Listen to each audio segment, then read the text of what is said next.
Jemaat Maha Tuhan, inilah hari yang dijadikan Tuhan. Marilah kita bersorak-sorak atas segala perbuatannya yang ajaib. Tuhan telah melakukan perkara besar dalam hidup kita. Dia menuntun di jalannya yang benar berdasar pada firman-Nya. Karena itu kita akan merenungkan firman Tuhan dari bacaan MTPJ Gemim tanggal 20 sampai 26 November 2022 dari 2 Korintus pasal 4 ayat 1 sampai 15. Sebelum itu mari berdoa. Ya Bapa, singkapkanlah kebenaran firman-Mu yang akan kami baca renungkan saat ini dari 2 Korintus pasal 4 ayat 1 sampai 15. Biar Engkau yang pakai hamba-Mu untuk menyampaikan kebenaran firman-Mu. Kepada semua yang mengikuti ini diberkatilah oleh Tuhan. Ke dalam kuasa-Mu ya Bapa, hamba serahkan. Dalam nama Tuhan Yesus. Haleluya. Amin. Bacaan kita dari 2 Korintus pasal 4 ayat 1 sampai 15 begini dikatakan. Oleh kemurahan Allah kami telah menerima pelayanan ini. Karena itu kami tidak tawar hati, tetapi kami menolak segala perbuatan tersembunyi yang memalukan. Kami tidak berlaku licik dan tidak memalsukan firman Allah. Sebaliknya, kami menyatakan kebenaran dan dengan demikian kami menyerahkan diri kami untuk dipertimbangkan oleh semua orang di hadapan Allah. Jika Injil yang kami beritakan masih tertutup juga, maka ia tertutup untuk mereka yang akan binasa, yaitu orang-orang yang tidak percaya, yang pikirannya telah dibutakan oleh ilah zaman ini, sehingga mereka tidak melihat cahaya Injil tentang kemuliaan Kristus yang adalah gambaran Allah. Sebab bukan diri kami yang kami beritakan, tetapi Yesus Kristus sebagai Tuhan dan diri kami sebagai hamba-Mu karena kehendak Yesus. Sebab Allah yang telah berfirman, dari dalam gelap akan terbit terang. Ia juga yang membuat terangnya bercahaya di dalam hati kita, supaya kita beroleh terang dari pengetahuan tentang kemuliaan Allah yang nampak pada wajah Kristus. Tetapi harta ini kami punyai dalam bejana tanah liat, supaya nyata bahwa kekuatan yang melimpah-limpah itu berasal dari Allah, bukan dari diri kami. Dalam segala hal kami ditindas namun tidak terjepit. Kami habis akal namun tidak putus asa. Kami dianiaya namun tidak ditinggalkan sendirian. Kami dihempaskan namun tidak binasa. Kami senantiasa membawa kematian Yesus di dalam tubuh kami, supaya kehidupan Yesus juga menjadi nyata di dalam tubuh kami. Sebab kami yang masih hidup ini terus menerus diserahkan kepada maut karena Yesus, supaya juga hidup Yesus menjadi nyata di dalam tubuh kami yang fana ini. Maka demikianlah maut giat di dalam diri kami dan hidup giat di dalam kamu. Namun karena kami memiliki roh iman yang sama, seperti ada tertulis, aku percaya, sebab itu aku berkata-kata. Maka kami juga percaya, dan sebab itu kami juga berkata-kata. Karena kami tahu bahwa Ia yang telah membangkitkan Tuhan Yesus akan membangkitkan kami juga bersama-sama dengan Yesus. Dan Ia akan menghadapkan kami bersama-sama dengan kamu kepada dirinya. Sebab semuanya itu terjadi oleh karena kamu, supaya kasih karunia yang semakin besar berhubung dengan semakin banyaknya orang yang menjadi percaya, menyebabkan semakin melimpahnya ucapan syukur bagi kemuliaan Allah. Demikian bacaan firman Tuhan untuk direnungkan. Jemaat Maha Tuhan, umat Tuhan yang ada di Korintus, mereka telah menerima Injil, telah percaya kepada Yesus Kristus melalui pemberitaan Injil yang dilakukan oleh Rasul Paulus.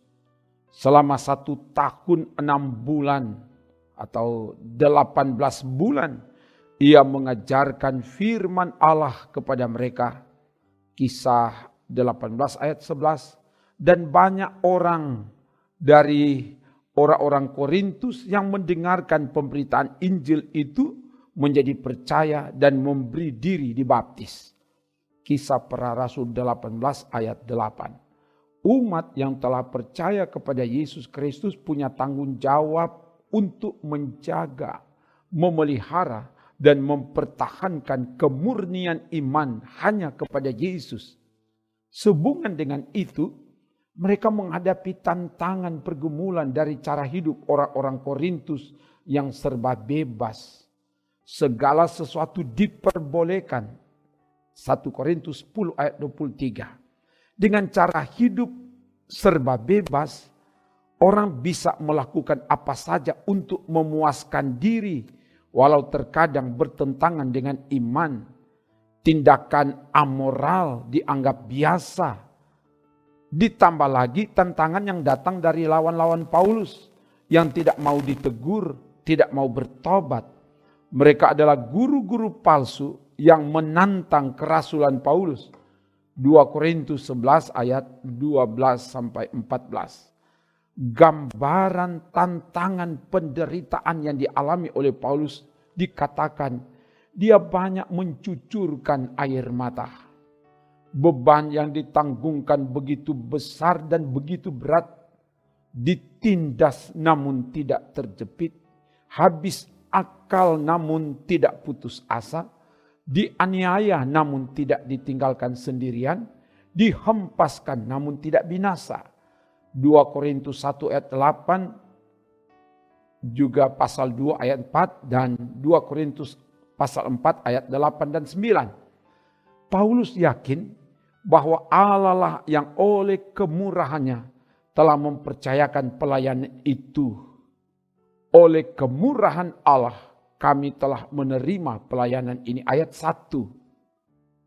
Oleh kehendak Allah dia dipanggil menjadi Rasul Kristus Yesus. Ayat 1.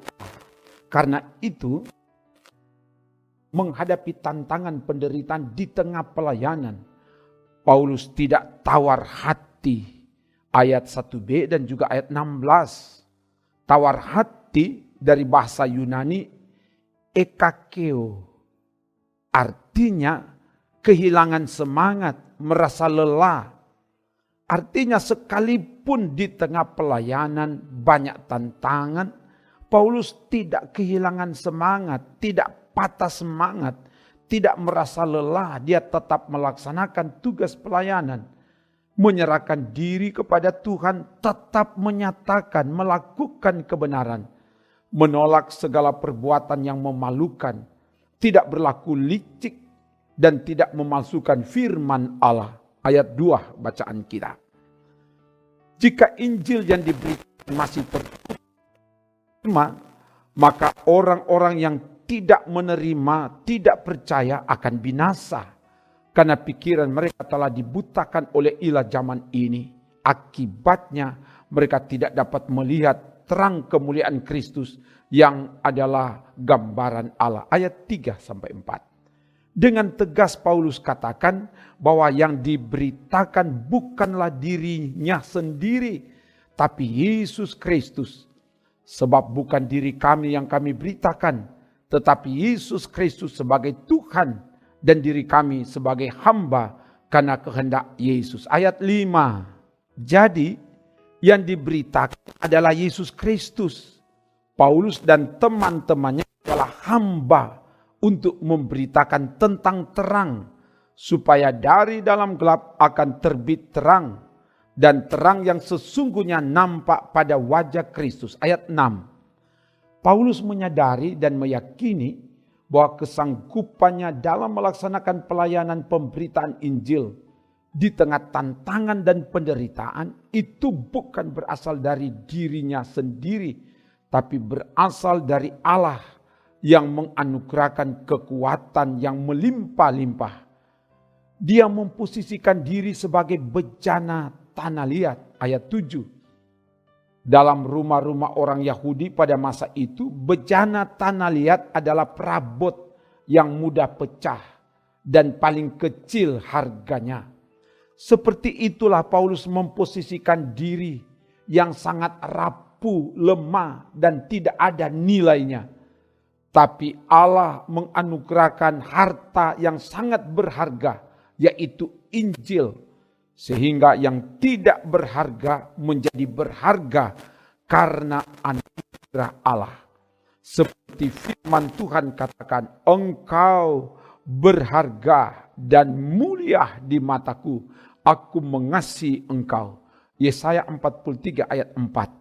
Dan karena itu, sekalipun diperhadapkan dengan berbagai penderitaan, tidak akan menyerah, tapi senantiasa akan menempatkan penderitaan dan kematian Yesus dalam hidup ini, supaya kehidupan dan kemenangan Kristus menjadi nyata dalam hidup ini. Ayat 8 sampai ayat 12. Oleh iman kepada Yesus Kristus, Paulus berani berkata-kata, seperti ada tertulis, aku percaya, sebab itu aku berkata-kata. Maka kami percaya dan sebab itu kami berkata-kata. Ayat 13. Di tengah tantangan dan penderitaan tetap percaya kepada Yesus. Dan semakin banyak orang yang percaya sehingga membangkitkan pengharapan ke masa depan.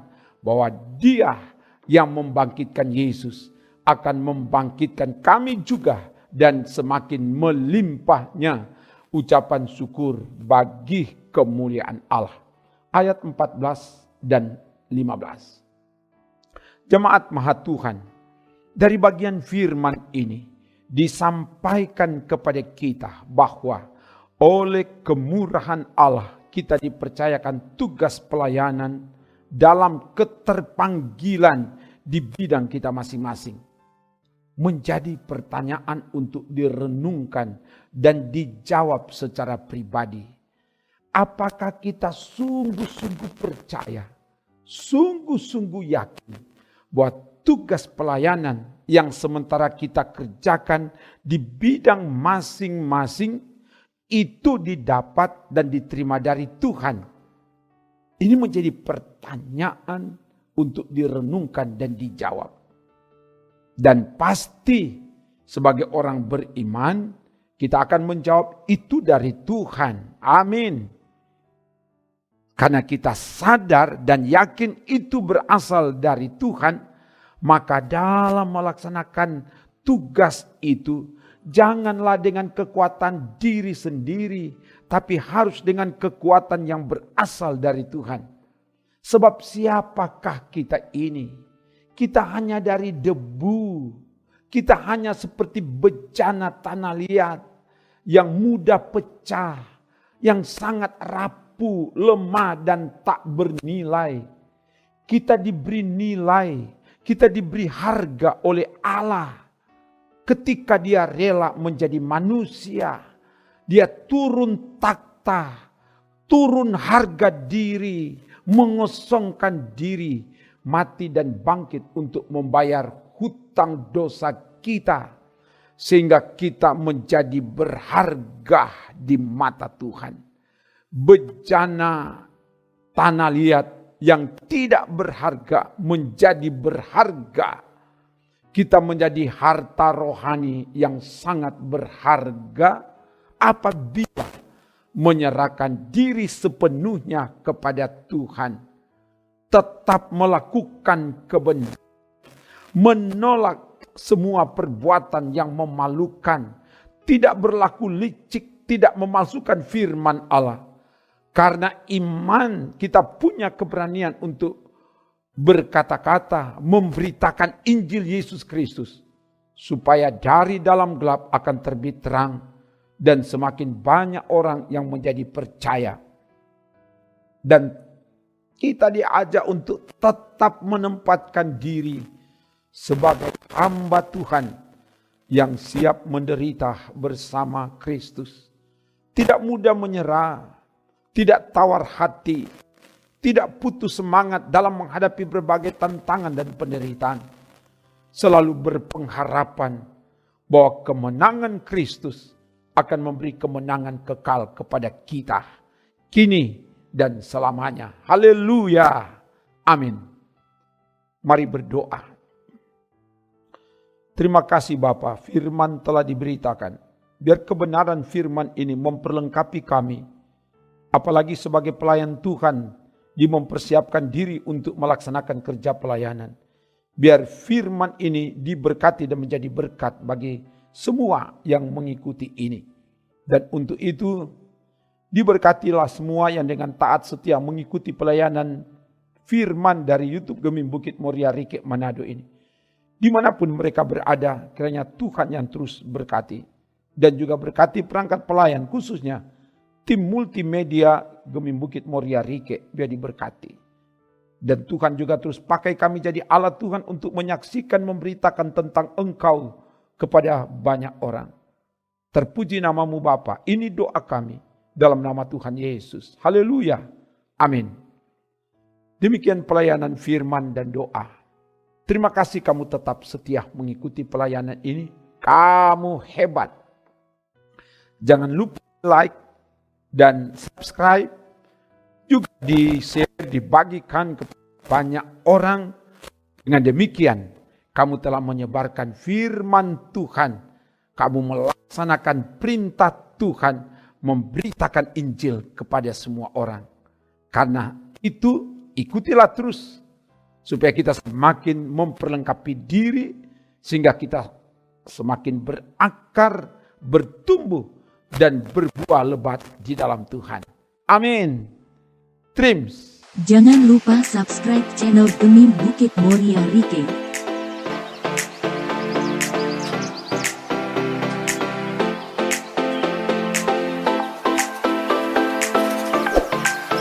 Dan nyalakan lonceng di samping kanan untuk memperoleh info terbaru mengenai ibadah-ibadah yang dilaksanakan. Salam sehat.